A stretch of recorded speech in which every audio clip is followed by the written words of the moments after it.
Toujours dans le module sur les principes de base de la cartographie, cette fois-ci cette leçon sera sur les modes de représentation. On verra à quoi ça correspond. En réalité, c'est un chapitre un peu plus tourné informatique que les autres, même s'il n'y a pas non plus de difficulté à comprendre. Donc il y a deux types de représentation de données. Qu'est-ce qu'on entend par représentation de données? Quand on a sur notre écran des données géographiques, le fichier derrière peut être de deux types. Soit c'est une image, dans ce cas-là on dit que c'est un raster, soit c'est un vecteur, et on va expliquer ce qu'est un vecteur plus tard. Donc ces types de données, ces types de représentations sont appelés des modes. Ainsi, commençons par les rasters. Il s'agit en réalité d'images, donc c'est finalement la façon la plus intuitive et facile de s'imaginer une carte sur un écran d'ordinateur. Ce sont des images, mais ce sont même des images géoréférencées. Le premier mot image, ça correspond à une grille de points colorés appelée pixels. Vous savez que sur les ordinateurs, notre image est en réalité une suite de points qui ont différentes couleurs. C'est aussi dans les appareils photo, la résolution, on dit le nombre de pixels d'une photo. Et bien ce sont ces petits points colorés. Ainsi, les rasters géoréférencés représentent des plans scannés ou même carrément une photographie aérienne, des images satellites, etc. Tout cela sont des exemples de rasters. Donc lorsqu'on zoome, on perd en qualité. L'image est dite pixelisée. Vous voyez à gauche l'image, ce petit smiley. Lorsqu'on le zoome, on peut voir apparaître les petits carrés qui sont les pixels de couleur. Donc cette image à gauche n'est pas réellement un raster qui nous intéresse. Par contre, l'image au centre est une photo aérienne et on voit que quand on zoome, le même phénomène arrive que sur le smiley, mais cette fois-ci on a bien un raster, c'est le genre de données qui va nous intéresser. Mais les rasters peuvent aller plus loin que simplement des photographies ou des plans scannés. On peut aussi les générer nous-mêmes via un logiciel. Ce n'est pas seulement en scannant ou en prenant une photo. Ainsi, dans la première leçon, on avait vu un exemple de heatmap. Je vous rappelle que pour chaque pixel de la heatmap, la couleur utilisée représente une quantité. Ici, est-ce qu'il y a beaucoup de bateaux ou non qui passent par cet endroit? À droite, on peut aussi utiliser les rasters pour montrer une élévation. Chaque pixel va représenter une altitude et on a ces jolies images qui sont pleines d'informations. Donc le concept de données raster est assez simple à comprendre. À chaque fois que vous voyez le mot raster, il faut penser qu'il s'agit d'une image. C'est en revanche plus compliqué de travailler avec. Pour cela, il faut utiliser des logiciels d'édition d'images. Le plus connu, c'est Photoshop, son équivalent open source tout aussi performant, GIMP. Et nous, on utilisera bien entendu QGIS qui a certaines fonctionnalités spécifiques pour les rasters géographiques. À droite, je vous ai mis quelques formats. Quand on enregistre une photo, par exemple sur un appareil photo, on va avoir un format spécifique, par exemple le format RAW, RAW, ou même le format PNG. Pour les données géographiques, c'est à peu près la même chose. D'autres formats ont été développés. On va reconnaître TIFF et par exemple GeoTIFF. Maintenant, on va passer aux vecteurs. Personnellement, je trouve que c'est un petit peu plus difficile à comprendre, mais c'est en réalité ce qu'on va utiliser le plus, puisqu'on n'est pas obligé de comprendre le mécanisme de ce qui se passe derrière. On va juste les utiliser dans nos cartes. Je vous rappelle que ce qu'on cherche à montrer ici, c'est la façon dont l'écran va représenter nos données. Pour un vecteur, le tracé est réalisé à l'aide de points, de lignes et de polygones. Ce sont des formes de base avec lesquelles on va pouvoir constituer notre forme complexe. On les appelle, mais ce n'est pas important de le retenir, on les appelle des primitives géométriques. Ainsi, ce qui est stocké dans l'ordinateur, c'est une façon de reproduire la ligne. C'est par exemple une suite de nombres qui représentent les coordonnées, et à partir de ces nombres, l'ordinateur va réussir à retracer lui-même.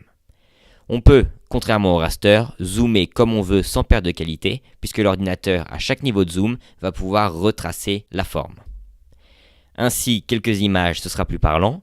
On a en haut des points, une ligne et un polygone. C'est le genre de forme que l'on peut créer en données vectorielles. En bas, on a la représentation du zoom, ma forme complexe en bas à gauche. Si je la zoome, l'ordinateur va recréer la courbe, va recréer la partie du polygone et il n'y aura pas de pixelisation. Ainsi, petit point technique rapide uniquement pour donner une idée.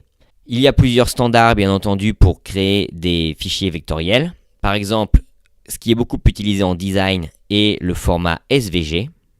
On remarque que ici, ce petit texte cryptique passe D égale M 100, etc. est en réalité une suite d'instructions que l'ordinateur va lire, qui veut dire qu'il pose le crayon au point 100, 100. Ensuite, on lui dit de tracer une ligne depuis le point courant jusqu'au point 300, 100, puis jusqu'au point 200, 300, et enfin tracer une ligne depuis le point courant jusqu'au point initial. Ce sont des instructions que l'ordinateur va reprendre. Dans le cas des rasters, ce qu'on stocke, ce sont des points avec des couleurs. Dans le cas des vecteurs, ce sont des instructions. C'est pour ça qu'on peut zoomer comme on souhaite. Rapidement, je montre un autre exemple. On avait le SVG juste avant. Pour les designers essentiellement, on a quelque chose d'un petit peu plus géographique qui s'appelle le GeoJSON. Et cette liste de points qui peut faire un petit peu peur est tout simplement une liste de coordonnées qui permet de retracer le triangle à gauche. Donc je vais vous montrer un petit exemple via le logiciel QGIS qu'on utilisera extensivement par la suite. Cet exemple, vous n'avez pas besoin d'exactement comprendre comment je le fais, c'est juste pour ressentir un petit peu quelle est la différence entre une couche vectorielle et une couche raster. Je lance QGIS, et ici, on a une carte de France, avec tous ces détails et toutes ces couleurs, c'est clairement une donnée raster. C'est une image qui sera mon image de base.